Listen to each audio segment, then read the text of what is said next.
Kalian pernah ketemu dengan gadis yang sangat munafik gak? Dalam hati berpikir rambut orang ini sangat jelek. Tapi di mulut berkata, wah model rambutmu sangat imut. Dan gadis yang mendengar pujian itu pun menjadi sangat senang. Dia terus menanyainya, namamu siapa? Namaku Yuria. Dengan semangat ia berkata, wah gak mungkin, namamu bahkan juga sangat imut. Padahal dalam hatinya berkata, ih nama yang norak. Dengan kemunafikannya, ia pun berhasil berbaur ke dalam grup ini. Dia bernama Mai, karena pekerjaan ayahnya. Ia harus pindah sekolah dari kota ke desa kecil ini. Ia yang tahu aturan sekolah. Berurusan dengan teman sekelas ini hanyalah masalah mudah. Tapi di saat itu, gadis di depan tiba-tiba sesak napas. Karena temannya menanyainya barulah mengetahui. Ternyata gadis ini yang bernama Shino di saat SMP. Selalu diintimidasi oleh Mai. Sehingga saat dia melihat Mai, ia langsung panik. Setelah semua murid mengetahui hal itu, pandangan semua orang ke Mai langsung berubah. Mai juga dengan mukanya yang tidak bersalah mengatakan itu semua hanyalah salah paham.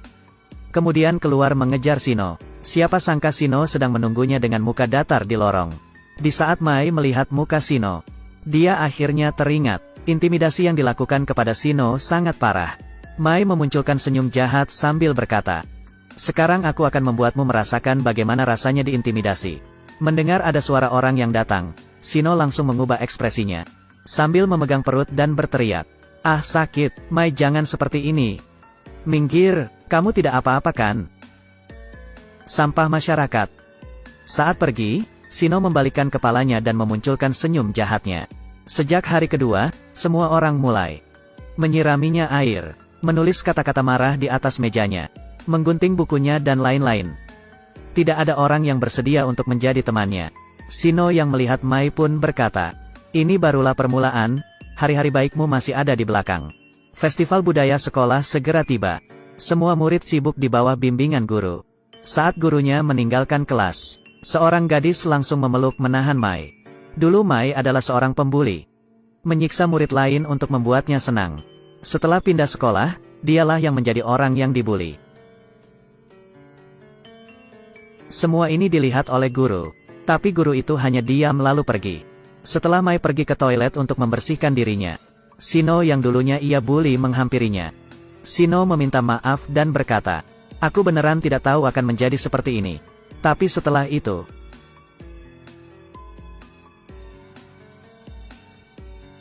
Shino langsung berubah menjadi senang dan berkata ini barulah permulaan. Kalau tidak kamu tidak usah sekolah lagi, atau bunuh diri saja. Sekarang aku sudah jauh lebih baik darimu. Hari festival budaya akhirnya tiba. Setelah mengalami hal-hal tersebut, Mai meninggalkan kelas dan sembunyi di dalam gudang. Tapi tidak lama kemudian ia ditemukan. Para murid ingin menguncinya di dalam gudang. Lalu menggunakan pel mengaitkannya ke gagang pintu, kemudian pergi. Beberapa saat kemudian, Mai mulai panik dan ia tidak kuat lagi. Ia menggunakan sekuat tenaganya untuk menggedor pintu. Ia mengira di luar tidak ada orang yang mendengarnya. Siapa sangka, di luar berdiri seorang guru. Setelah melihat itu ia pun pergi. Setelah acara selesai, beberapa murid kembali ke gudang dan membukakan pintu. Mai langsung buru-buru berlari keluar, tapi ia didorong terjatuh.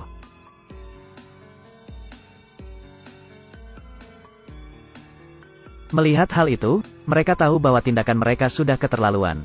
Tatapan Mai penuh amarah, lalu ia berdiri.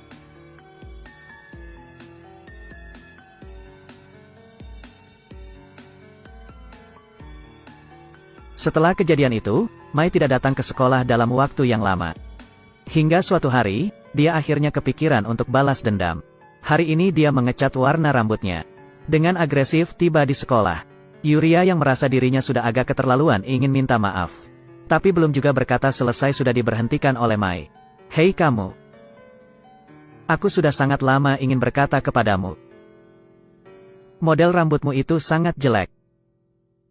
Yuria pun sangat marah. Marah hingga tidak bisa berkata-kata. Saat itu Mai memerhatikan semua grup kecil di dalam kelas. Lalu melihat seseorang yang sendirian. Tindakannya sudah akan dimulai. Mai tiap hari dibully di sekolah.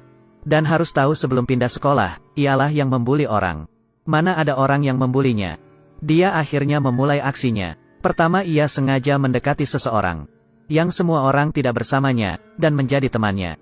Tapi hal ini masih belum cukup, ia masih belum bisa menghindari dari pembulian. Kemudian Mai melaluinya mengubah data-data percakapan. Dan gadis yang tidak bersama dengan Yuria melihat percakapan itu menjadi sangat marah. Lalu ia menyebarkan percakapan itu ke grup kelas.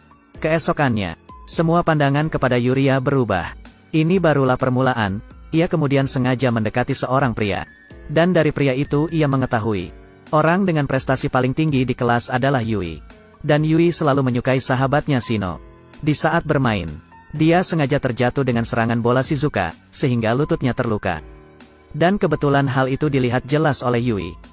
Tidak lama kemudian, Mai menemui Yui dan berkata, "Gadismu dimanfaatkan oleh orang lain.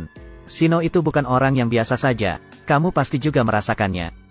Kamu harus melindunginya." Melihat Yui yang pergi, Mai memunculkan senyuman yang licik. Kemudian Mai menemui Shino. Dengan beberapa kata sudah memunculkan sifat Shino yang sebenarnya. Dia bahkan mengatakan hal yang tidak baik didengar kepada Mai. Tapi dia tidak tahu, semua ini diam-diam direkam oleh Mai. Setelah pulang ke rumah, ia memotong bagian videonya. Keesokannya di sekolah semua orang, termasuk guru, menerima video ini. Setelah semua orang melihatnya, semua orang melihat Shino dengan tatapan aneh. Yuria membawa HP-nya dan menanyainya ke Mai. "Bukannya kamu yang membuli Shino, kenapa sekarang menjadi seperti ini?" Mai hanya melihatnya dengan diam. Murid lain yang melihat Yuria pun diam-diam bergosip. "Pembulinya bukannya kamu ya?" Yuria yang kehilangan kesadaran pun terjatuh ke lantai. Saat itu beberapa murid mengelilingi Mai dan berkata, "Yuria benar-benar sudah keterlaluan, Shino juga mengejutkan ya. Dia bukannya ada penyakit mental." Saat itu Shino pun langsung menghampiri Mai. "Ini semua salahmu, karenamu, hidupku berubah menjadi buruk." Mai dengan santai hanya mengucapkan, "Lalu, jangan melempar tanggung jawab ke orang lain." Saat itu guru memasuki kelas dan bertanya apa yang terjadi. Mai yang penuh emosi menendang meja lalu maju ke depan berkata, "Di kelas ini ada orang yang dibuli, dan yang membuli itu siapa? Yang benar-benar bersalah itu siapa?" Kalian semua diam-diam di samping hanya melihat sambil tertawa. "Karena kalian inilah, kami tiap hari harus hidup seperti di neraka. Aku tidak mungkin memaafkan diriku yang dulunya pernah membuli orang. Juga tidak mungkin akan memaafkan kalian yang hanya diam melihat orang dibuli.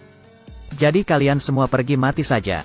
Semua orang yang mendengar ini tidak bisa apa-apa. Lalu satu persatu terjatuh ke lantai.